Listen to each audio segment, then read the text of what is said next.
Thank you very much for inspiring presentation, first of all. I've asked moderator not to present myself, and you will soon know why. So my name is Petr, and like I do every morning, this morning I drank a glass of vodka, first of all, when I stood up, and then I practiced some balalaika in front of Putin's picture. No, actually not. I went to gym and sauna, which is supposed to be very Finnish because I come from Finland. So actually I know a lot of Finnish people who hate sauna, and especially in the morning. They would never go to sauna in the morning. Okay, yeah, well, as most of you may know, the most Russian jokes about Estonian are dealing with slowness. So we think Estonian people are very slow. I've been living almost 20 years in Finland, and now I know what is real slow. Okay, maybe you realize I'm getting lost in cliches and stereotypes. Thank you. Yeah, let's move forward. Because I am not an academic researcher, it makes two things possible. It makes, for me, possible to say anything only because it's based on my experience and observations, but it makes also possible for you to say this is nonsense. There is no research behind that. This is just this guy is talking nonsense. And it's fine. I think it's fantastic. Because everything is based on my experience, I must tell you a little bit about myself. So this is something, I guess, is happening nowadays. Yeah. And a little bit about previous experience. Well, I moved to Finland in '94. And the reason why I moved to Finland was not because I was madly in love with Finland and Finnish culture, and actually I didn't speak a word Finnish and didn't know much about Finland. The actual reason for me was because I didn't feel like spending 2 years in Russian army. I came to work since '94. I worked with children who need special care, actually with all kinds of different people who need special care, not only children. I was working as a music teacher in Waldorf school. I sung in the choirs and conducted choirs because my first education is actually choir conducting, and I still continue doing that. I get another education becoming a cultural producer. I found a company of my own where I still work. But I think, and then as it mentioned there, I used to be an executive director of Finnish Association of Russian Speakers Organizations, and that actually was the reason why I was invited for the first time to this conference, and happy to be here again. From my experience today, why do I dare to come here to talk to you about integration in Finland? Why do I think it's relevant? Why do I think that I have relevant experience? Is that my working life is divided to two spaces. In one, I work as an interpreter, and most of my clients are people who are searching for political asylum. Thank you. Yeah, and. Well, I think not all of them. Of course, there are some also who are already living in Finland. But in both cases, I think I get a little picture of who are the people who are to be integrated, who are just on this line with the next step they start. Well, actually, they are already there. And another space where I work for is Finnish broadcast company. I read news in Russian. We have every day 1650 news in Russian. Well, I'm not only reading them, I also prepare them. I also decide on the day I work, I decide which news we take and in which order they go. well, that experience doesn't give me, of course, any picture of who, for example, Russian speakers in Finland are. But of course, we communicate with our viewers mostly via Facebook. Sometimes they send us emails, and that gives me a little possibility to see who Russian speakers might be today in Finland. Because since I was executive director of Finnish Association of Russian Speakers Organizations there, I went out of there 2012. So this is maybe not necessary to keep because I'm going to talk about those things. So the first question, of course, what do we mean when we say integration?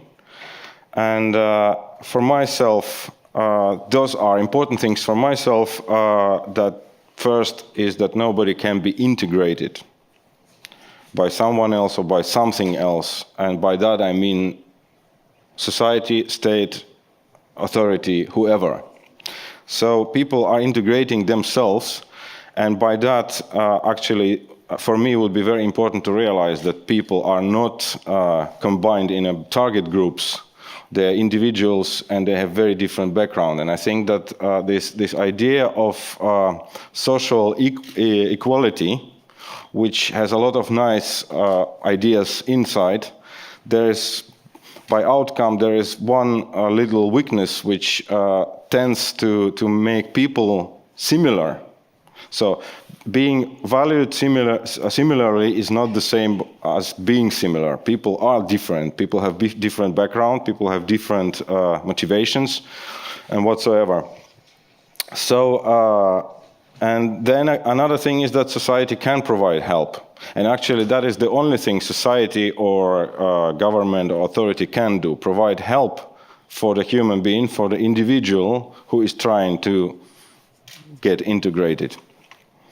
But it can also prevent it from happening. And there are some examples giving false signals and hopes, defining identity on behalf, which also, as I think that nobody can be integrated, I think also nobody can be given identity.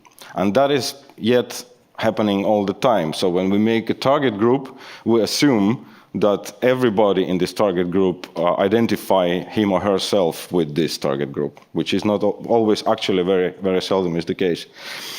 So there are patronizing and hiding behind political correctness, not being able to explain itself. That's actually a very significant thing considering the topic of this panel discussion.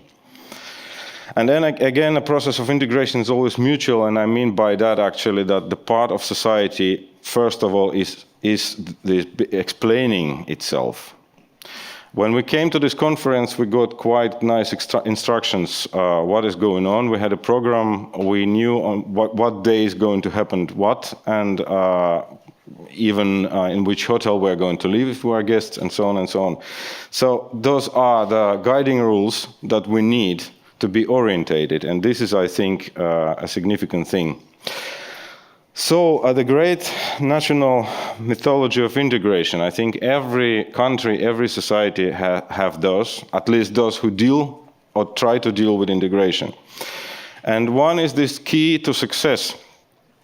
There are many things behind that. One that I find very important is language, and it has been used yesterday in many speeches, and it's going to be used always. So first of all, I would say again, I'm not against learning language of the country you live in.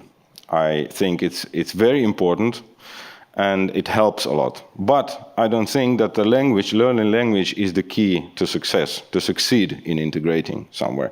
And we have a lot of examples. I take examples from Finland because I live there. We have English speakers who live 10, 15, 20, even more years in Finland without learning a word Finnish. They don't have any problem with integration whatsoever. They are integrated very well. And then on another side, we have Roma community who speak Finnish better than their own mother tongue.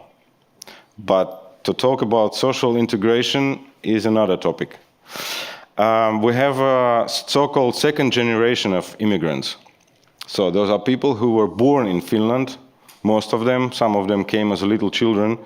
They speak better Finnish than their mother tongue in many cases. They are very well orientated. They went through all education system from kindergarten till the university.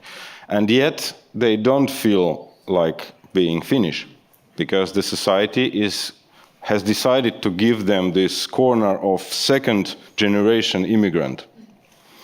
Of course, it might especially affect if you have different color skin, if you don't look Finnish, if you have different name, and etc., etc. Then there is this victim picture of the victim who needs to be things done on behalf of his or herself. And my experience is that people are very often tending to take this role themselves. But as I told before, this is, I think, the most important topic if we think about the topic of this discussion, of this panel discussion. So if we join the game, the first thing is that we want to get the rules being explained, isn't it so? If I want to participate in a game, I want to know the rules.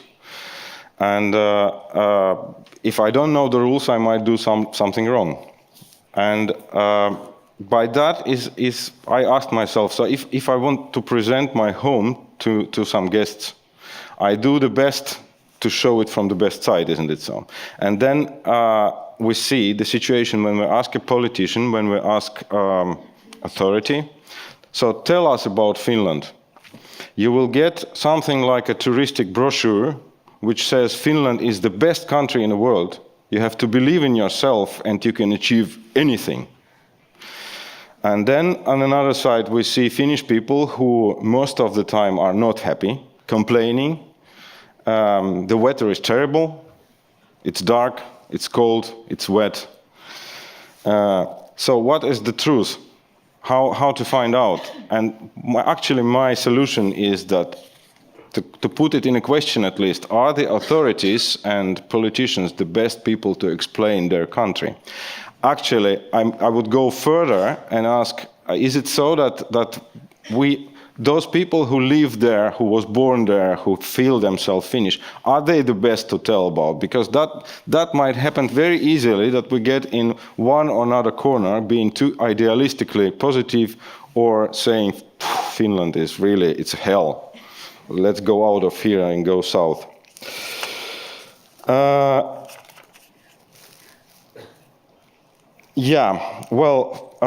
Yesterday, however, I'm not an academic researcher, but yesterday I got a great inspiration by the morning presentations and especially by the key speech, the first key speech. David is not here, but luckily I thanked him yesterday.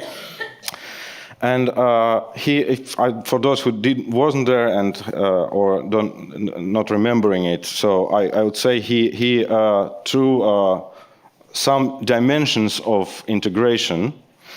And if I remember correctly, maybe the order is wrong, but there was a psychological dimension, economic, social, political, linguistical, which you can see in transliteration of my last name, for example.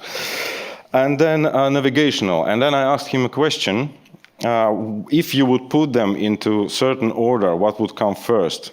And he said, of course, as a researcher, we wouldn't put them in any order. We wouldn't make any kind of hierarchy out of them. But working with people who are making practice with integration, we came to the result that actually the navigational one would be the first. And that is my point of view. So the learning language is a long process. So the key is not there when person has arrived. But what the right every one of us have is to be orientated, to be told what kind of society is that. And I like the word navigational because with navigator, you decide where you want to go. And the navigator tells you how to get there. That is very important. So nobody is bringing you anywhere. You go yourself. So if I am well orientated, I might become a motivation coming out of the feeling, this is something for me, this is some place I can imagine my future or future of my children at least here. And the motivation makes people want to go and learn language. And that is my experience at least. And by that point, it's very important that society is inclusive, that this feeling, okay, I might have a future here and my children might have a future here, would be improved and accepted, made stronger. So what would we need to create an integration supportive society? Well, first of all, I think own experience, and by that I go back to the who we are. So who is the best to tell what Finnish, Estonian, German, Danish society is? Are the Danes, Finns, Estonians the best people to tell? Is it going to be an objective picture they are going to give? And I think that by that, considering that people we are talking about don't speak Finnish, Danish, German, whatever, the best would be to do this in a language they understand at the moment and not wait till they learn Finnish, German, Danish, whatever, and tell them then. Well, I don't know. I don't think that I have to talk to you about cultural sensitivity. We need resources, and resources, by me, all kinds of resources, but I think that especially the so-called third sector would need a significant amount of resources, more than it has nowadays. So being realistic about the place, ability to change and transform, and I think that is another challenge, because just the moment we explained ourselves, situation has changed. And me mentioning that Finnish people are slow, Finnish society is slow, sometimes it's over by the time you're trying to explain something. Ability to tolerate different point of views, which needs any discussion, and that's basically a lot of things more we would need. So I won't spend more time on this, and my time is up, but I hope that would create some kind of a discussion and questions. It says kiitos, which means thank you in Finnish. Thank you very much.